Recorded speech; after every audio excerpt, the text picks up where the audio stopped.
Good morning, everyone. My name is Kojo Benton Williams, the managing editor at Voyage Afrique Travel Media, and also the senior expert for communication at the World Tourism Organization. This week is the World Tourism Day week, or Tourism Day week, and specifically on the 27th, Sunday, 27th of September is the World Tourism Day, and the theme for this year is tourism and rural development.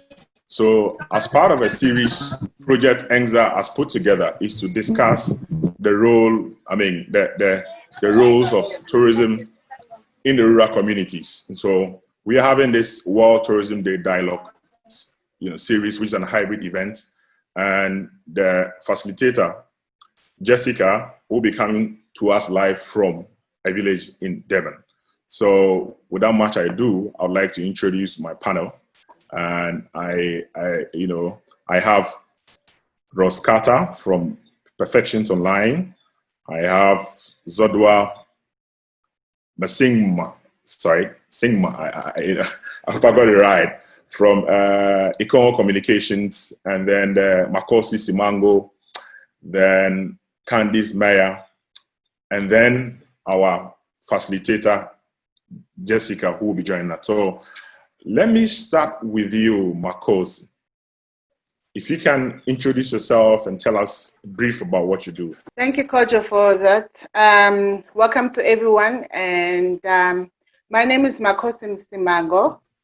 I am the founder and the managing director of ENZA Tours, and also the provincial chairperson for the KZN Women in Tourism. Okay. Now, let me stay with you for a while.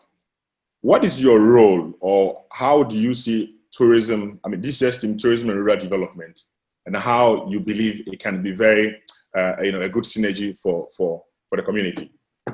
Okay, with the KZN Women in Tourism Association, we saw it fit well for us to focus and channel our energies and our mandates to uplift the rural women the rural and township women, those that have got tourism products. So our role is to empower them through the programs that we have, and through the upliftment of market access, master classes, and also through personal development, because if you are the owner of the product, you have to look the part and speak the part. So our master classes are developing them on a scale for them to be able to speak on an international level, as well, taking their products and uplifting those products to be able to market them and work on an international platform, because most of them are homestay owners and some of them are also crafters. So with the homestay owners, we look at the safety and we look at how they are able to market on an international scale. Okay, I'll come to you again with the challenges and with the sensitivity of sometimes having to pick up things from the rural community. But I'll introduce Jessica to give us the introductory remark of the whole project. Let me come to you, Ross. Ross, we're living in an age right now that, if you may want to call it, is priceless in terms of IT and what it can do for the rural folks in terms of upscaling. Introduce yourself to us and give us an introductory remark of tourism and rural development from your perspective. Cool. Thank you, Kojo, and hello to everybody. Yes, I was very fortunate to bring Expedia and Hotels.com to Africa in 2003 and had been in the business for 15 years. I left 2 years ago, spent a short stint at Legacy Hotels, and most recently at Knightsbridge. Then I started this business, Perfections Online, beginning of February, and which was the best time, I think, to start a tourism business in any country in the world. So we've certainly had, in terms of revenue, may have not been the best time to start, but in terms of having the ability to contact. So yeah, so it's just really, it's been a real eye-opener. In order to get a lot of people, if we were doing tourism business, generally it's done in person. If you think about all the exhibitions that we've attended over, I can't remember, I think I've been to over 20 world travel markets in London. That's how you do business. Now, all of a sudden, we've all been pushed to work like this. And we've done over 90 different pitches over the past 6 months.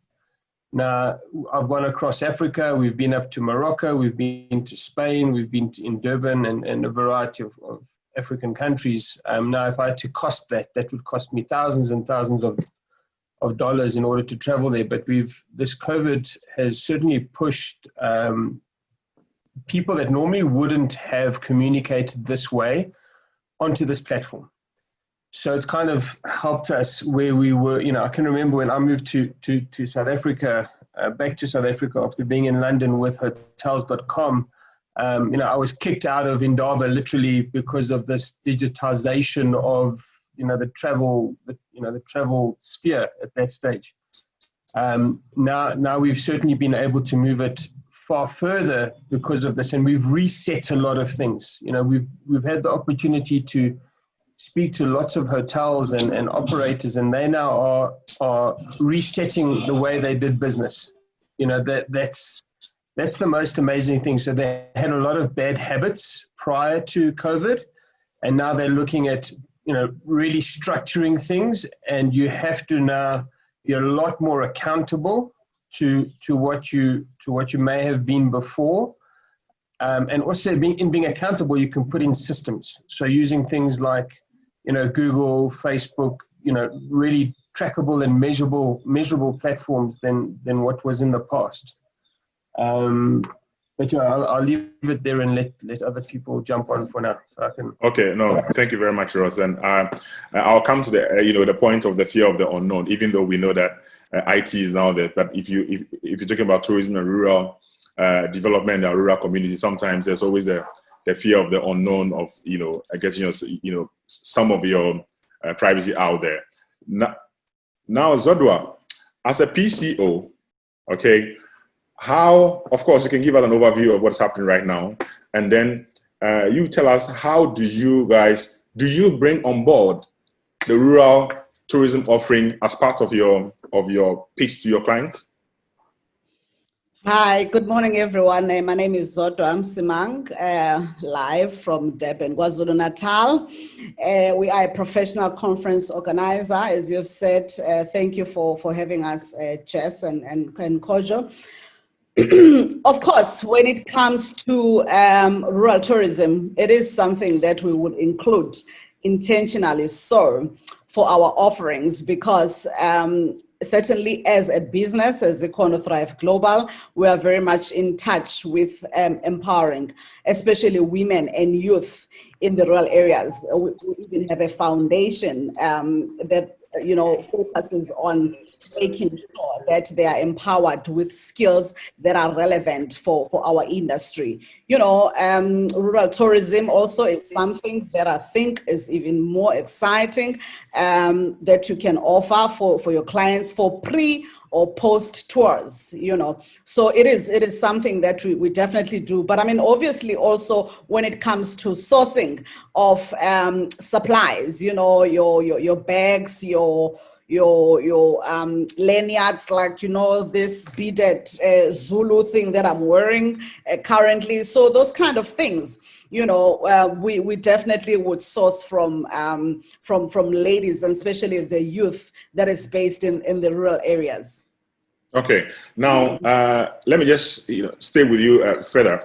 But the point where people make, or some of tourism watchers make, is the fact that sometimes it's just saying that, okay, you have an event here and you need these people to be part of it at the last minute. How do you integrate them fully? So if you are having a program in Durban, and then maybe there ought to be some traditional, performance or something, do you then begin the process of engaging them early as part of the whole project, or then you have to wait to, some week to go, and then you determine what you want? Obviously, as a PCO, you have certain parameters you are working with, but I'm saying that how inclusive do you bring them on board? You know, in fact, with regards to I say the expectation from our governments as well, national, provincial, and at local government level with the municipalities, because mostly they will be involved as partners when it comes to conferences that are either in Durban, Joburg, or Cape Town. So it is mandatory that you make sure that you include people from the rural areas. So from the beginning, like I was saying, that from our side, for instance, because it's something that really comes naturally from the onset, when we do a proposal, we already have that as part of our offering, because it is something that we do on a daily basis as a business now, as Econo, because we have a foundation that specifically focuses on making sure that we empower women and youth from the rural areas. So for instance, like when you are in Durban, Kwanyuswa, which is one like a group that we work with mostly, it's like 30 minutes away, so it's not that far. But sometimes you will have a conference in Richards Bay and there are communities around that area. So if you are in the Drakensberg area, there are communities around that area. So it really is something that for some of us comes naturally. Okay. Makosi, sorry. Let me come to you that if from what you're doing with women in tourism, what are the challenges when you want to build their capacity for them to understand the role that they play? Because we also have to be very truthful with ourselves that when you have to deliver a service or a product, people in the rural communities also have the responsibility of ensuring that they project or they put their best foot forward. How do you educate them on that? Okay. First, we focus on changing the mindset, because sometimes, in most cases actually, we come across a number of women through the then government or the current government. They were systematically excluded. So they don't see themselves as product owners. They don't see themselves as business people. So we home on changing their mindset first through educating themselves, through educating their families, because the support structure is very important, and also through educating the community. Because in the past, women have been seen as entertainment token in terms of when they come to sell their craft. So they don't necessarily know the value and calculating the hours spent on making that craft, and basically giving them soft business skills. So changing their mindsets. It starts off as a challenge, but throughout the program, it turns and they are able to see it as an opportunity. So yes, it's a challenge, but we take it as an opportunity, because eventually they are able to see themselves as business people, and the support structure is able to respect them, and the community is able to respect them as business owners, because now that everybody is aware that, Umam Sbanbani, when selling her craft, she now has an office, or she now has invoicing system. She now no longer negotiates her prices. She now knows the value. She now knows how to market her business. When she goes, because we give them opportunity to attend the likes of Indaba. So they're now able to market it on an international scale. So we take those challenges and we turn them into opportunity. Now, what about, how do you manage issues of sometimes people expressing, lack of privacy for some of these offering? I mean, if you want to consume that tourism product or services at the rural community, how do you let them understand that they are part of a certain delivery, tourism ecosystem? Okay. Kojo, as I mentioned before, we have two master classes that we run free of charge for our members, particularly in the rural and township areas. The first one is personal development, and the second one is the product development.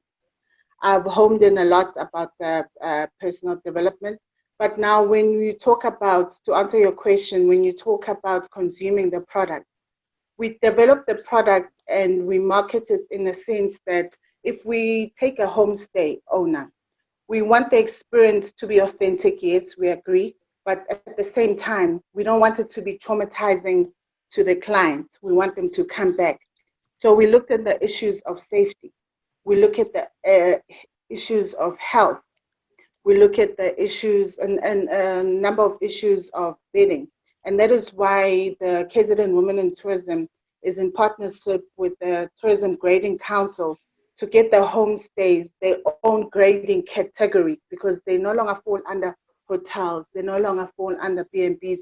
They've got their own different criteria. Okay, thank you. Ross, now, if we come back to our topic, tourism and rural development, I think that it's a perfect theme for this year.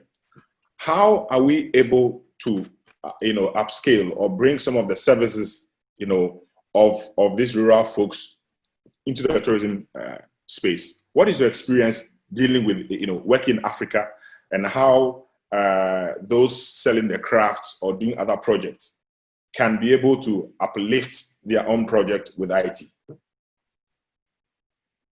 Having worked extensively across Africa and done a lot of rural conferencing over many, many years, I think it comes down to exactly what Makosi is doing.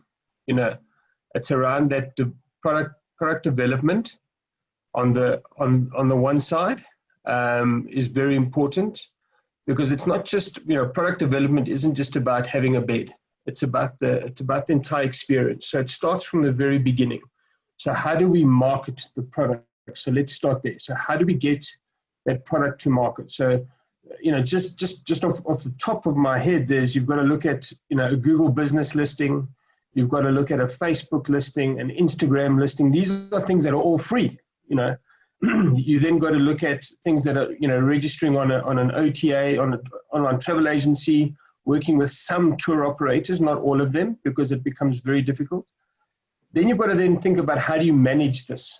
So you've got to then have a property management system. So in South Africa, we're very fortunate with having a company like Knightsbridge that's relatively inexpensive, and that really caters to this distribution kind of in multiple different distribution avenues, as in tour operators, OTAs, tourism boards, etc. So they have the ability to connect. So that's on the one side. Then you've got to think about the accounting side, because we want to make sure that people are then paying taxes. I think that's really important, is that they then pay taxes and contribute back if they are successful. So that's from a structural and a marketing perspective, is to make sure that we have that. Then once the customer arrives, is then to make sure that the product is looked after. It's making sure that what is on the website is representative in the property. So having high quality pictures, and in today's world, it's possible.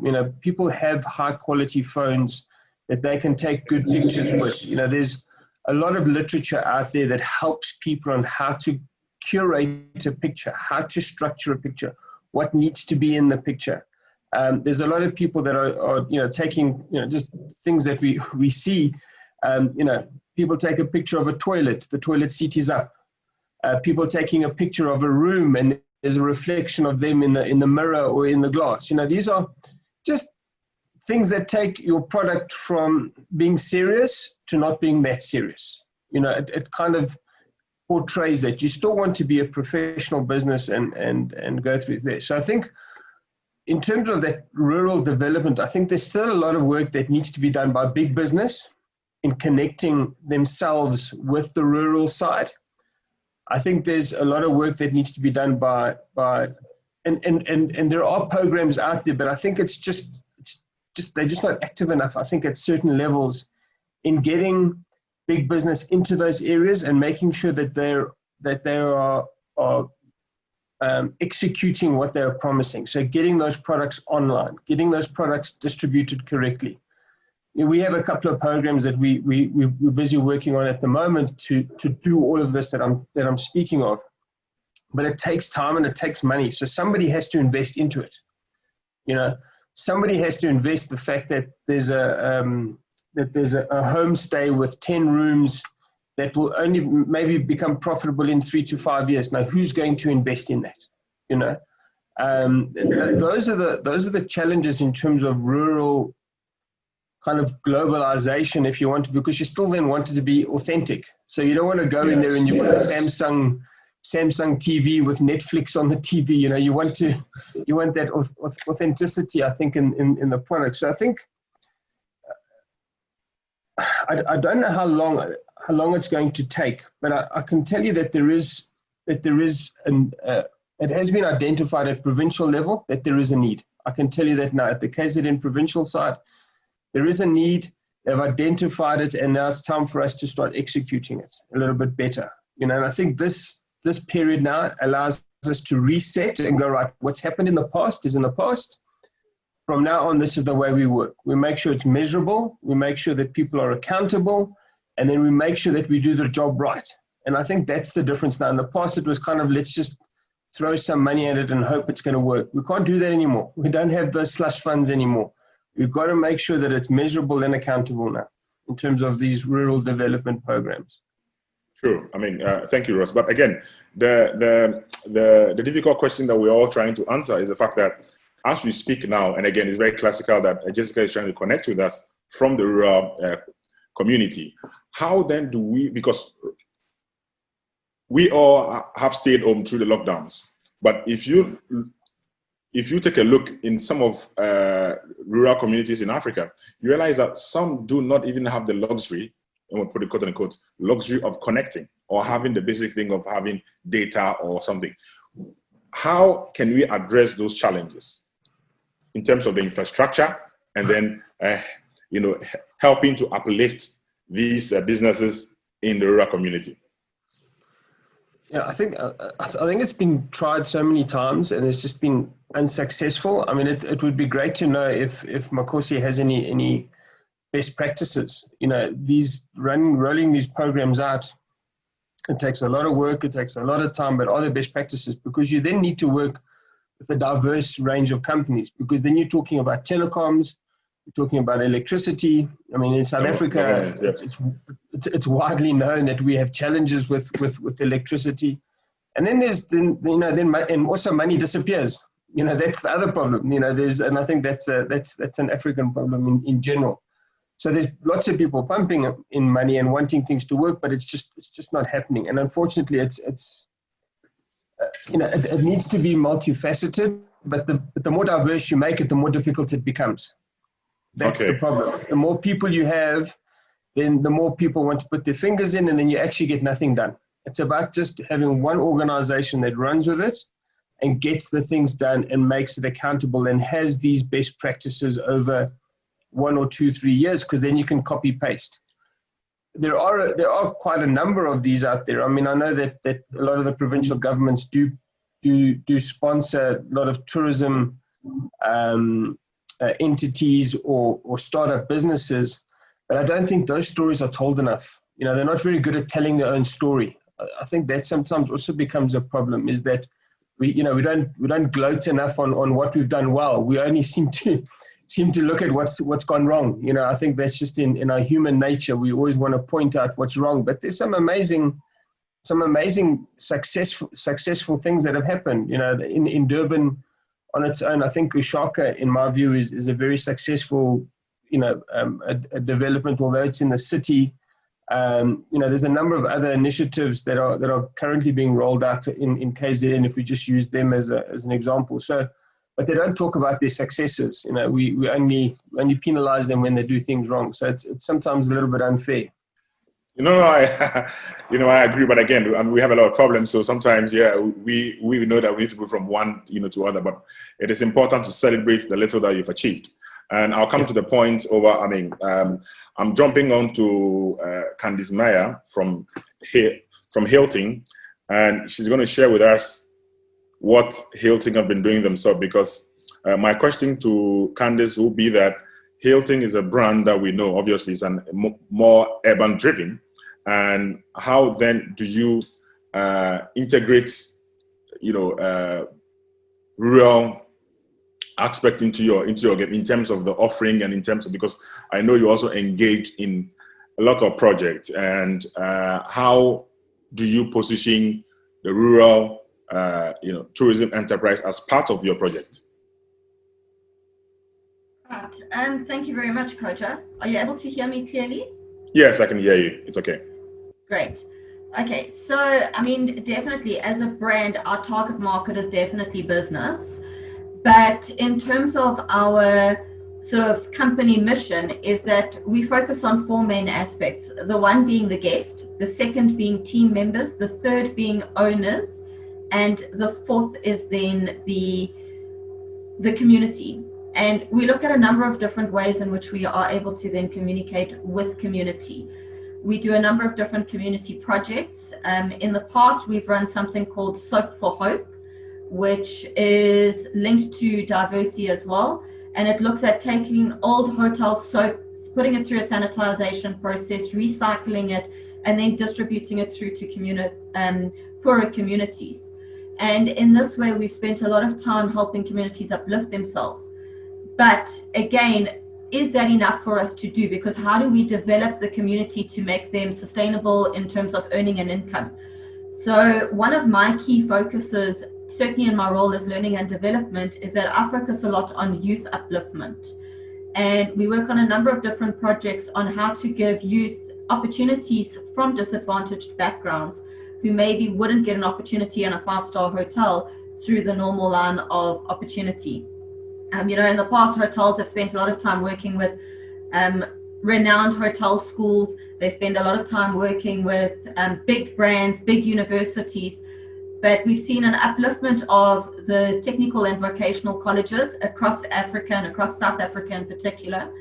I think at my last count, we had possibly 300 TVET colleges between public and private, and all of them are offering a qualification in tourism and hospitality, because we know that it is a key income driver. So by spending a little bit of time with these colleges, we've helped these learners understand a little bit about what hospitality is, also looking at the difference between tourism and hospitality. And I think one of our key initiatives that we've launched this year, and it would have started a little bit earlier, but with COVID-19, we had to put a pause on it, is we've adopted a college who we've had learners from, and we found that they weren't fully capable of dealing with the 5-star hotel environment. A guest comes into a 5-star environment, they are looking for interaction, they're looking for people who are confident, they're looking for people who have a wealth of product knowledge. And the TVET college learner is not necessarily fully prepared for this. They have the theory, but they don't understand how to apply that theory into practice. So we've recently launched a program with Youth Build International, and they have received funding from Hilton Foundation. And partnering with this TVET college, we are now looking at building a class that gets additional grooming, additional finishing. They're getting additional exposure to the industry in preparation for us to create a pool of learners who we can give experience to. Now, the class itself is 40 learners, and we can't necessarily place 40 learners. So once the class is ready to go into industry, we will be approaching other hotels and saying, we have a class who has now been through this program. They've been given additional assistance from Hilton. We've had our head of departments going in and giving lectures to them in terms of housekeeping, food and beverage, the culinary side, in terms of additional roles that you can have in a hotel. So from security through to housekeeping, through to HR, finance, and then saying to industry leaders and industry, so hotel environments, tourism environments, we have a learner who has been through this Youth Build program they've been given a little bit extra over and above the normal curriculum that has looked at their soft skills and the application of their skills into a practical environment. And because we've worked so closely with the school in terms of developing this, our hope is that we have a learner who is confident and can walk into a hotel environment and pick up exactly where they need to pick up, because a lot of these learners have never seen the inside of a hotel. Yet from an employer point of view, we have a very high expectation of them. So we found that we needed to bridge this gap, because there are a lot of interested youth, there is a lot of development, there's a lot of focus around developing the rural community, and a lot of these learners want to develop within their own communities, but they just do not have that additional knowledge about how do I start a business, how do I manage my business financially, how do I give back to the community in terms of sustainability. So the program that we've launched with Youth Build will be tapping into all of those different aspects and helping to groom the learner to, number one, be able to work in an environment like a 5-star hotel, and 2, run their own business. So we've included entrepreneurship, we've included aspects around sustainability and protecting your environment. We've even looked at how to take minimal resources, such as using eco bricks and taking, litter, which is the new gold, and utilizing that to create a business model. So I'm hoping that came across quite clearly, but really our focus is not so much in terms of giving back to community in terms of money, but giving back to the community in terms of skills upliftment. I'll just chip in there just with regards to the, I did some of my youth training at Hilton, and when they opened the Hilton in Sandton many years ago. And I can tell you that I went through their training, and it's probably evolved since then. I hope it does. I'm sure it has. But I think it's about setting that level of standard, that if you're wanting to bring in international customers or customers of a certain caliber that have lots of money, you have to serve them in a particular way. You've got to have a really high standard in terms of just the basics, just manners, being attentive to seeing people when they're in distress, or seeing people when they want that extra drink, or they want help with their knives and forks. It's just about having that attentiveness. That's what these types of programs give you, because you can read as many books as you want, but having that feeling on when somebody needs help, I think is critical. Because I've traveled across Africa a lot. I've got some great stories of different types of service that I've had. But we'll leave that for when we can meet in person. But I just think that it's companies like Hilton getting involved in rural communities is so important, because it just lifts. It makes people want to go back. If you want the culture of the community, but you also want the culture of good and happy service, and that has to be taught sometimes. That really has to be taught. The culture of how you brought up is one thing, but the culture to serve at a high standard has to be taught, unfortunately. Okay, no, that's fine. No, that's true, because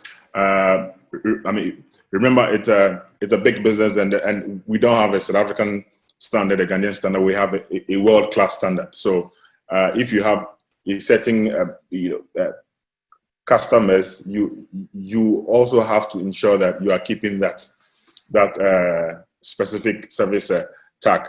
Makosi, my question to you is how do we help entities like Hilton and other big corporations to understand me, because they have a youth development program, but how do they? Because sometimes what also I've seen from Africa, is the fact that we are quick to obviously every time adapt to what is supposed to be the standard. And we don't also integrate understanding from the roots to know how we can have, integrating part of what they think is not something they can hold on as a holistic project to develop because people may have talent, but to shape them and to let them understand where they're coming from, not necessarily the area, but that thought is also very crucial. What role do your organization play in ensuring that people are not just, asked to adapt something that is not their thing, but to have that good mix? Yeah, Kojo, like I mentioned before, education. We have to educate ourselves, not only from the bottom, but from the bottom up. The likes of Hilton are a big company, right? So, and Candace, I commend them for the great job that they're doing with youth upscaling and the programs that they have. Now, it's now taking and working with the likes of the KZN Women in Tourism, with the people that are on the ground, that understand the community, that are the community. For myself, I've got a background in the rural. I come from a rural upbringing. So my passion is driven by the love of people, by the love of my community. So it's a matter of working hand in hand with the people on the ground who know very well the groundworks, the ins and outs, and being able to understand, not only understanding one side, but also understanding their side as well, on how they can upscale their products and how they can offer. I'm not sure whether it was Hilton years back, they had a program, a wonderful program, Candace will correct me if I'm wrong, where it's called B&B, I forgot the exact term, but in short, you babysit a B&B establishment. And whether it comes from a rural or urban background, it didn't matter, but a big company will babysit that B&B and make sure that they have all the necessities ticked. Because it's all good in having the Tourism Grading Council come and check you, but they don't know what is the runnings after they've left your premises. So babysitting, you are able to know the ins and outs of that. That was a wonderful program where the exchange is very crucial. Working together, working hand in hand, exchanging the skills, exchanging understanding, educating each other, because I know homestays and hotels have got different criteria and different backgrounds, but they've got a similarity to what Ross was saying of service. So if I've got trainees that are based in a homestay environment, I would want to upscale them and make sure that they have skills of Hilton hotels, the likes of a Hilton hotels. So I'm not sure if Coach, I'm answering your question correctly. No, I mean, we are all on the same page, but let me go to Sodwa. Sodwa, again, as a PCO, now, if you want to have the event, I mean, this is a classical case of we're trying to connect with Jessica, and then we have the issue like this. Is it possible, or how do you, scale that challenge of having to, for example, have an event, a hybrid, because now you're going to move into the hybrid, arena post the pandemic. How do you address that? That you want to have an event, you want to host it in some village in Accra or in South Africa or something.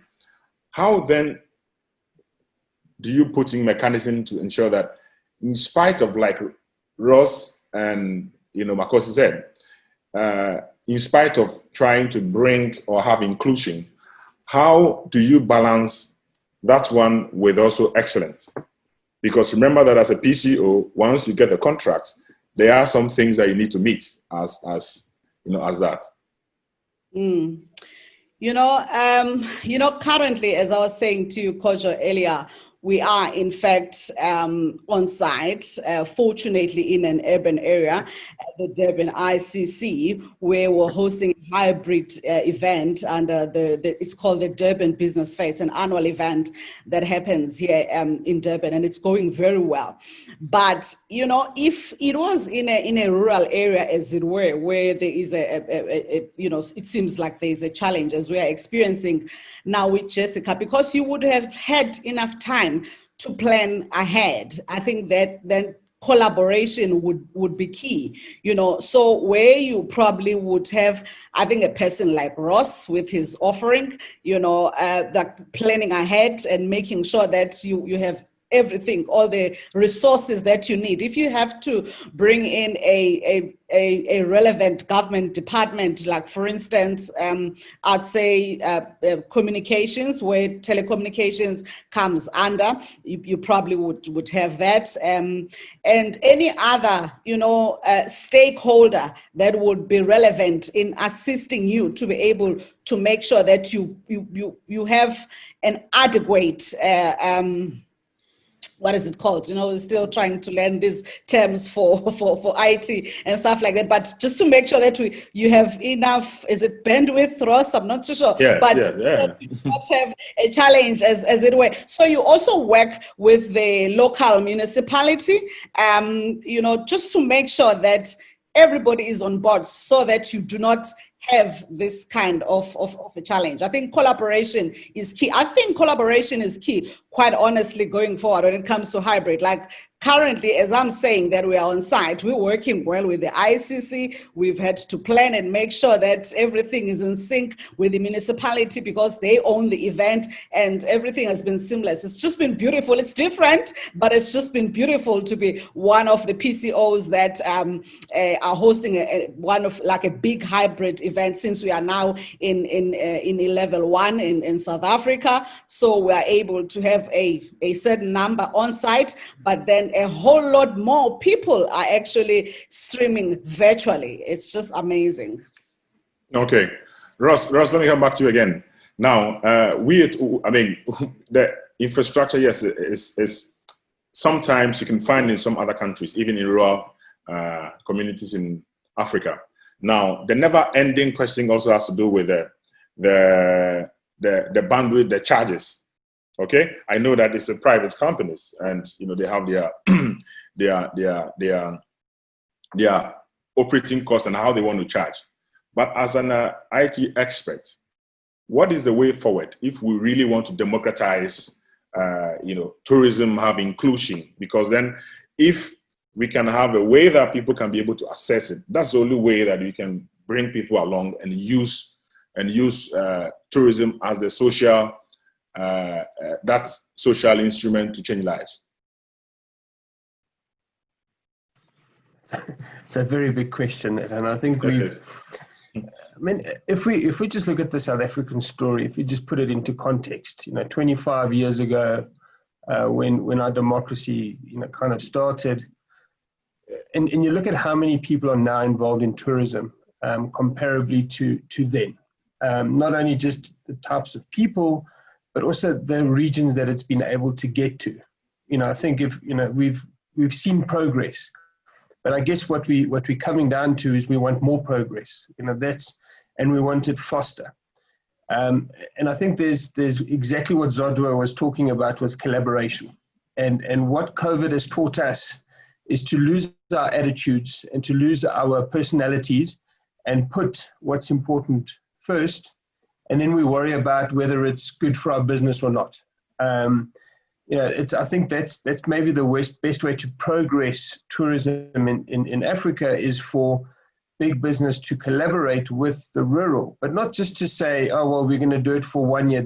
These need to be 10-year programs, 5-year programs. You can't just do it in 1 year stints, or, you go do, and Makosi has just touched on one of the most fundamental things, I think, in terms of business is around not just the product management, but the people management. So around where they're teaching people how to manage themselves. I forget what she called it exactly. No, personal development. Sorry, the personal development side. So personal development comes with attitude. You know, if you create a bunch of people in a particular community, they've got attitude. They're going to make sure that they get the communication in. They're going to make sure that they get the roads built. They're going to make sure that they get everything that they need in order to support tourism in that particular region. Because personal development is more than just developing yourself. It's about developing an attitude and developing people around you. And I think that's probably what this whole COVID thing has certainly resonated with a lot of people, is that you can't just develop yourself. You know, you've got to develop, if you're a leader, you've got to develop more leaders. That is your goal, because when you leave, then there's got to be people that follow up. And I think that's what's happening now, is that you have one person that leads the fight to get communication in, but nobody else is helping them. So, you know, and it's also over 1 year, then that person leaves, then nobody carries on that fight. And I think that's where the goals need to be. They need to be longer goals, and they need to be measurable and accountable. That's the most important thing here, is that there's lots of money thrown at tourism programs, but what's the accountability of it? Who's measuring what money's been put in and what the return of investment is, what the real return of investment is? And I think that's how we're going to spread the social impact of tourism in Africa. I've seen it work. You know, many years ago, there wasn't even a thing called, you know, when I started with Expedia in 2003, the iPhone wasn't developed. Can you believe it? Can you believe there was no social media? You know, there was no Facebook, there was no Instagram. You know, all these kinds of things, and you know, the OTAs have developed in order to accommodate these things. And as industry, we need to evolve with what's being put in front of us. You know, the Airbnb phenomenon, that certainly helped rural tourism, but how do we get it to the next? What's next? You know, I guess. And you'd be surprised. I mean, of course, you must see it all the time. The people that are in these rural areas, they know how to operate. You want to see the hustle, you go into these rural areas. If you have a bad internet connection, people run to the top of the hill and get a good connection. Yeah.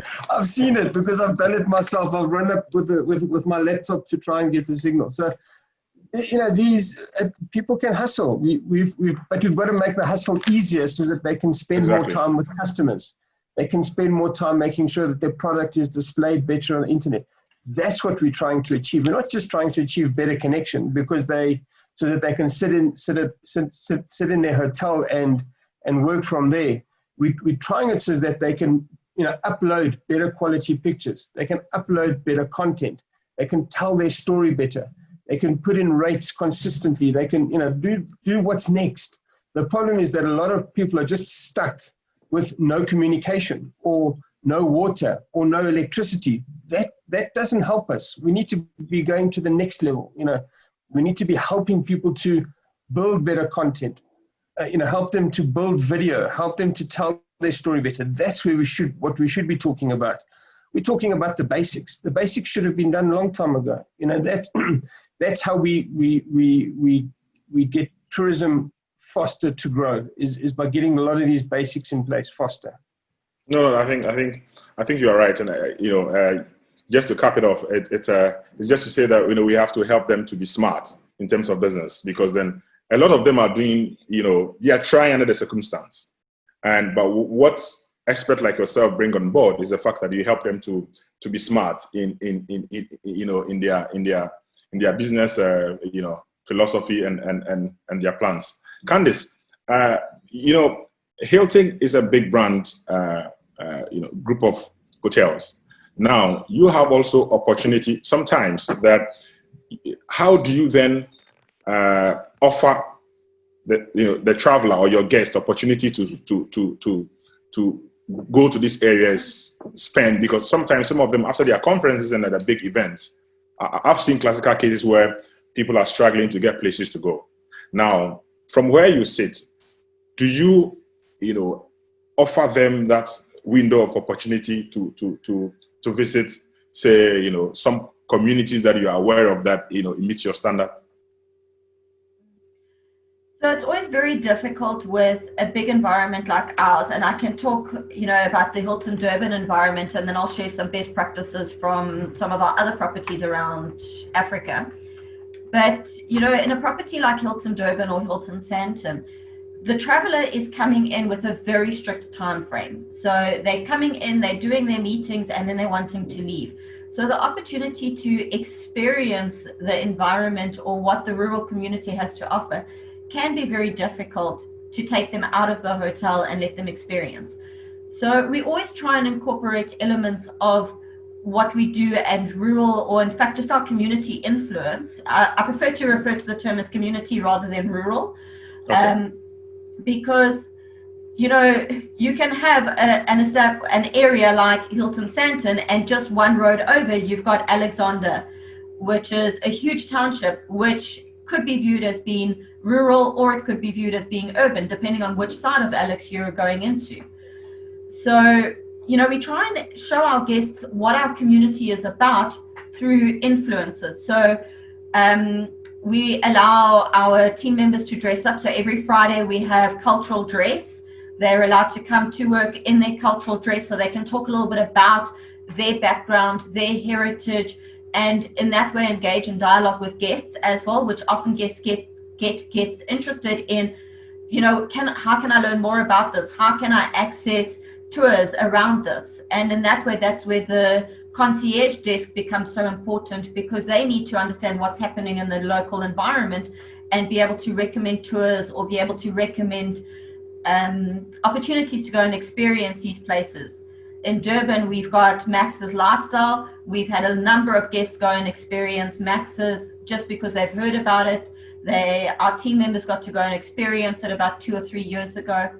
So we do try and incorporate that. Definitely working with Project ENZA, we've been able to incorporate a few more things.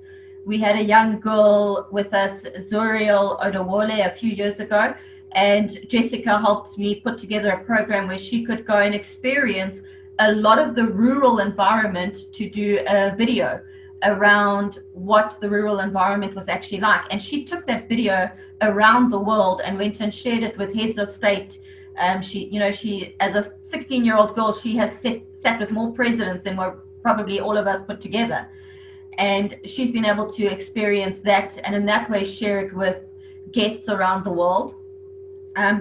We try and include culinary influences. So when we're looking at what are we doing in terms of our buffet, in terms of our meal options, we look at how do we incorporate a bit of local flair into it. So what are local dishes that guests might be happy to experience, but still offering it at a very high standard that is in line with that 5-star grading that we need to keep in line with. So we do try and include it. From the work that we do in the community, we share a lot of it through Facebook and through social media. So through our LinkedIn account, through Facebook, we share a lot of it through our global platforms. So, we have an entire communications team who looks at what goes on to Hilton Durban's Facebook page. They look at it and then they communicate it on a global platform as well. So we've been able to share a lot of our great stories through having such a strong global communications platform. In terms of guests coming in when they're on leisure, it's a lot easier to let them experience the local community. In Durban, they know a lot of the key sites, so they know about Ushaka, they know about Moses Mabhida, and those are the key tourist attractions they want to get involved in. What we've tried to include a lot of is how do we expose them to other environments. So going to the Zulu Cultural Village, going on tours to go and see the Big Five at local game farms. So we've tried to incorporate a lot of that into the dialogue that we have with guests as well. But I think that in terms of what is available as a property, we probably only know a very small amount, and that is based on who comes in and tells us what their product is. So we are not in the fortunate position to be able to send people out and go and experience what there is available. But we would certainly never stop somebody coming in and saying, I'm a local tour guide, I've just established a business, these are my tours. Can I share a little bit of information that you could share with your guests? And that is something that we are always open to and we are always encouraging, because we realize that there is so much happening out there and we just can't stay on top of the information that is coming. In preparation for one of my youth groups coming in this week, I went and I had a look at the local KZN tourism webpage. And I am amazed at how it's changed from last year to this year in terms of what there is on offer. So I think it's also about hotels being educated on what is changing on a continuous basis, because that is the only thing that we can guarantee, is that what is available today is going to be very different tomorrow. And we can just see how COVID has an impact on that. Because now, how do we encourage our guests to go and experience the local game reserve, but we're not too sure about what kind of COVID precautions have been taken? But they're looking at us as a hotel and saying, can you tell me what COVID precautions have been taken? And I think we need to open up that dialogue amongst the 5-star hotels in the Durban area, the Umhlanga hotels, but also with the rural tour guides and the rural communities, telling us what are they doing as well, and being open to sharing that with us. And I think that there's a lot of people engaging in dialogue around this, but we need to get a platform where everybody is actually engaging in dialogue on the same platform. Okay. No, thank you so much. Makosi, I'm in wrapping up, now that Candice is saying that obviously they don't have that capacity to be everywhere in terms of the rural community, how then did you encourage some of these rural folks to be able to also polish whatever craft they have? I mean, not necessarily the craft, but the service that they offer, and reach out to entities like Hilton and other product that they can be able to be of assistance and offer their service. Because COVID, as we say right now, is going to live with us, and we're expected to adhere to some certain protocols. And you are a big brand, and sometimes if you don't adhere to those things, you are limited to move out of your space. So how do you educate them for them to understand that, yes, people are going to come here, but for you to be able to get the spend or get these people coming here, you ought to be able to observe these things so that we try to build back better. Yeah. For our members, as I previously mentioned, we've got 2 master classes that we do of the personal and product development. And within those master classes, we do intense work on digital literacy as well as information literacy. Now, when I say information literacy, it's finding out, if I'm a tour guide, what are the latest trends that are relevant to me as a tour guide? If I'm an establishment owner, what are the latest trends that are affecting me as establishment owner? If I'm a tour operator in the likes of myself, look into what are the latest trends that are out there that speaks to me. For instance, I, as a tour operator, 2 most things that I do when I wake up in the morning is look at the weather and the rand and exchange rates with the dollar, because it speaks to what I do. So we teach them and we arm them with the digital and information literacy. Now, when it goes to finding out how they can work with the big hotels. When the KZN Women in Tourism, when we do partnership or target funding, we are strategic. We just don't take any funding that's out there. We don't take any partnership that's out there, because at the end of the day, we have to account for what we did. So I'll make an example, with a perfect example with what's happening right now. We did a feasibility study for MTN and Cell C. We highlighted how many business owners are in that region, and we highlighted how many people that they have using their service, and the radius there is between from the point where they are to the nearest network pole. So we wanted them, we didn't want fundings, we wanted a partnership where we use their resources in enabling and giving homestays, tour guides, and mobile devices for them to be able to connect their clients, because it's important for the clients to be connected at all times to share their experiences. So in Nongoma, that project has been successful. In Kokstad, that project has been successful. I know it's just speaking of 2 districts, because KZN is made up of 9 districts, but that's progress on its own. So Kojo, there's a lot of work to be done. It's intense, but we are getting there slowly but surely. And we welcome, when we approached MTN and Cell C, we were hesitant in them saying no, but we welcome them saying yes. There'll be them offering us to go to the 9th district. Yes, we've ticked off 2, but we still got another 7 other districts to go in offering that. I mean, like, for instance, look at Jessica's situation. If she had that mobile device, she would be able to connect easily, you know, without having to climb the mountain, Ross. Yeah, so it's just basically that, Coach. Okay.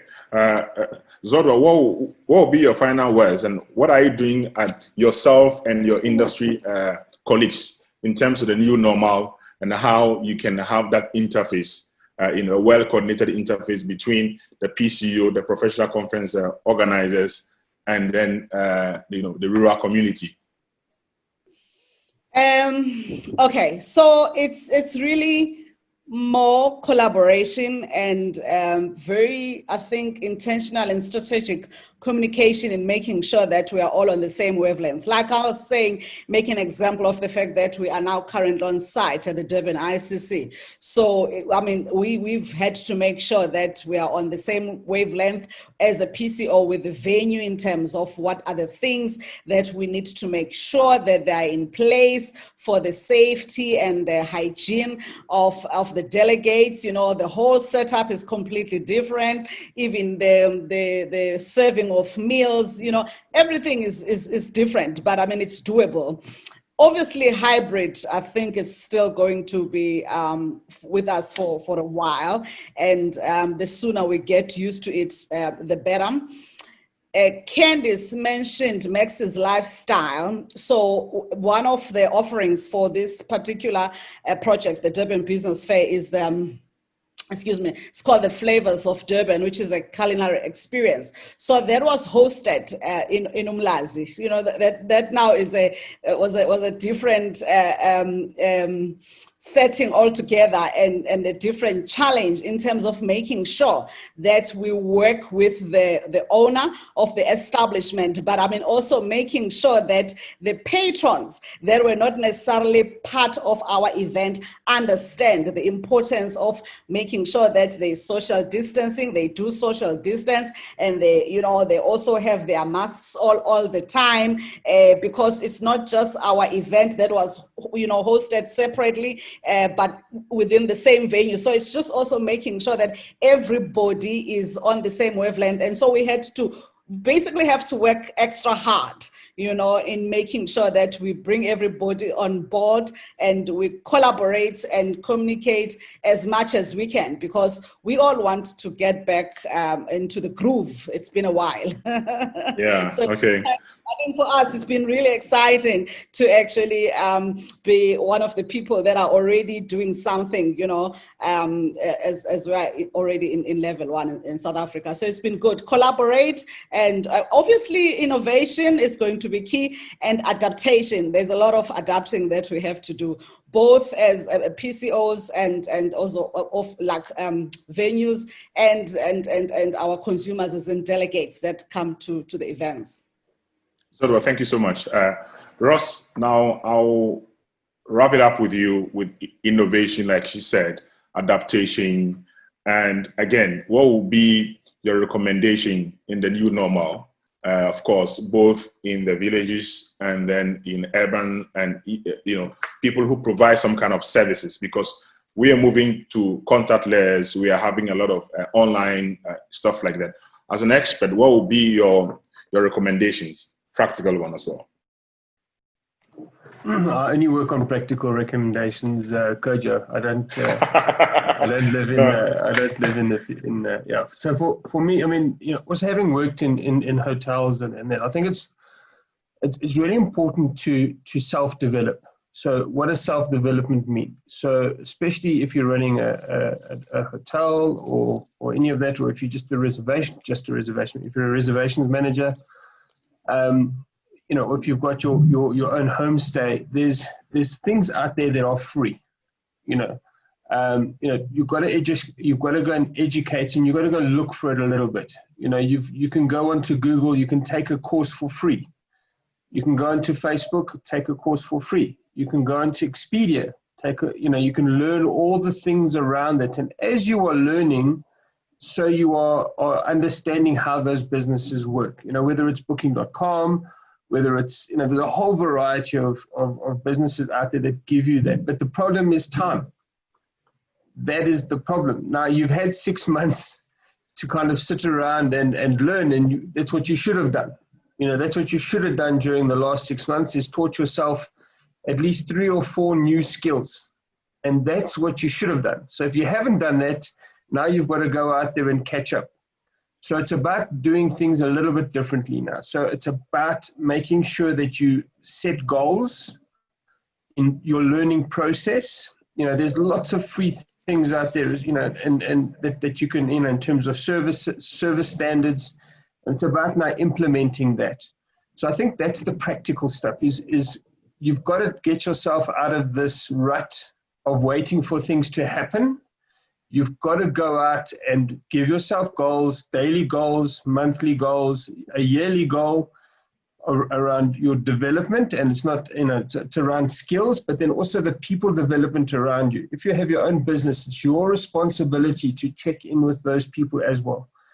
Because I think we've got another problem that's coming, is where there's a lot of this. I can see it a lot when I'm traveling to the hotels, some of our clients, that people are down. So it's not just from the technical skills, but there's also the people skills. And the faster you get people happy, the faster your business will succeed.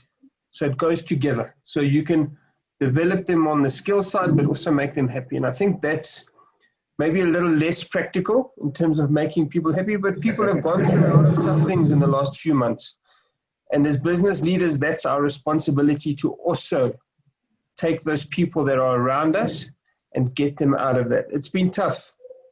People forget about this, the psychology of their employees. They just kind of expect them to pitch up and deliver and then leave.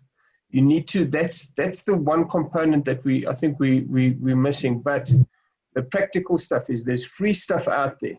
Go and teach yourself on all the major networks, all the major OTAs, all the major tour operators. They give stuff for free. Start there and work on your people, because the people are the ones that are going to be interacting with your future guests. And if they're happy, your guests will be happy. And that's our goal. Thanks, Ross. Thank you. Candice, I'll give you the final say. The final. Let's say briefly on how you see post pandemic will be for the sector and people like yourself. Wow. I think the expectation coming out of national lockdown, and certainly with all the different levels that we've seen, was that people were going to be scared to travel. And if there's one thing that we've learned since we opened on the 14th of September, is that we needed to expect the unexpected. I think hotels have not been fully prepared for the fact that people want to travel, and there is definitely a big need to travel locally now. People are not able to get on a plane. They are definitely a lot more cautious about traveling overseas for anything other than business, which means that our human nature to get out and experience the world means we're looking for opportunities closer to home. And I think in this, we've identified a huge opportunity for us to show our local tourism, show what we have as a country. Because statistically, people know less about their own country than they do about other countries in the world. So we've got an opportunity now to market our local tourism to locals. I think we need to look at, are we charging local prices or are we still charging international prices? Because, you know, the big market has always been connect with the international tourist, charge international prices, and that's how economy was built. But as Ross was saying, households have been affected and people want to get out. They want to experience what there is in Africa, in South Africa, in Durban, in KZN. But they are looking at their pocket and going, how do I now travel locally when I can barely afford to put food on the table? And we need to create opportunities for people to travel locally that are cost affordable.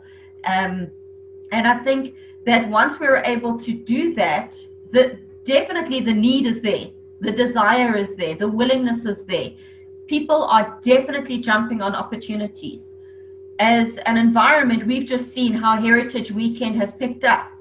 From yesterday morning, what we had booked into the hotel to what we closed with last night was nearly double to what we expected. And people were making last minute bookings because suddenly they were realizing, hang on, we're in level 1. I can travel locally and there are places that I can go to that are affordable. And I've actually received my salary on time. So let me go and do something. Let me get the kids out of the house because they've been stuck at home for 6 months homeschooling. So I think that our expectation needs to be, let's create a market that people can travel locally, can experience local, and we need to create a platform that people can see what is available locally, not just looking at Ushaka or Moses Mabhida or going into the city center. We need to be looking at how can people take day trips to go and experience game reserves? How can they take day trips to a beachfront and there is an activity that is happening there that is maybe talking about marine wildlife? And I think that there is so much happening in the world and there is so much that COVID-19 has had an impact that we can use these opportunities as learning opportunities for people while they are traveling. You know, we can definitely get people to engage in conversation around this, but we need to be finding a platform to advertise this.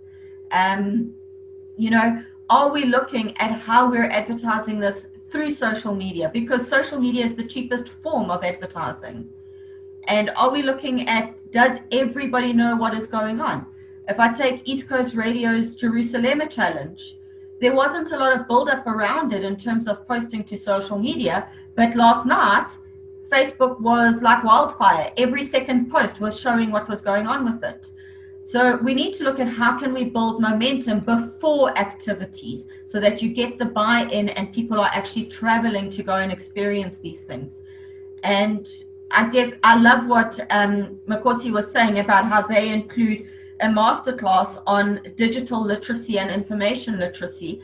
And I think that is one of the key areas that we need to focus on, is helping people spread what their product is and getting local people to buy into it. And once we can do that, we can build our economy up just looking at the local community. Okay, thank you so much. I mean, the World Tourism Day hybrid series is brought to you by Project ENZA and then Durban Tourism, supported by the African Tourism Association. Thank you so much for your time, gentlemen and ladies. And tourism and rural development is more relevant than ever as we face, this global pandemic. And as we build back better, let's ensure that Sunday is World Tourism Day and observation to highlight the role of tourism in our lives, and much more importantly, dedicating the day to promote rural tourism and how it can be, beneficial to the community. Africa's tourism offering most of the times is found in the rural communities, and it's a responsibility on us to be able to bring them along and make tourism that's social force for good. Thank you so much for your time, panelists, and all those who join us. Thank you once again, and have a wonderful weekend. Bye-bye.